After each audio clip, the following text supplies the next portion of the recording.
కూడా మైనారిటీకి సంబంధించిన సంక్షేమ కార్యక్రమాలు వాళ్ళందరికీ కూడా ఈరోజు పేదవారు సచార కమిటీ నివేదిక ప్రకారం ఎక్కువ మంది పేదవారు ఎక్కడ ఉన్నారంటే ముస్లింలు ఉన్నారని.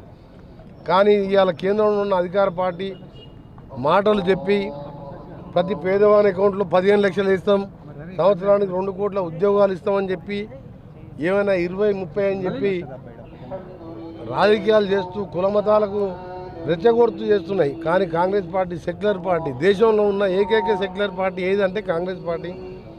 అదే రాజీవ్ గాంధీ నిదర్శనం. భారత్ జోడో యాత్ర, భారత్ జోడో నఫరత్ చోడో అని 4000 కిలోమీటర్ యాత్ర చేసి అందరం కలిసి ఉండాలి, ఎవరిని కూడా ద్వేషించకూడదు. 25 కోట్ల మంది ఇలా ముస్లిం సోదరులకు ఈరోజు అభద్రతా భావం ఏర్పడే విధంగా ఈ కేంద్ర ప్రభుత్వం చేసే కార్యక్రమాలు కూడా బంద్ చేసుకోవాలని వాళ్ళకు కూడా విజ్ఞప్తి చేస్తున్నాం.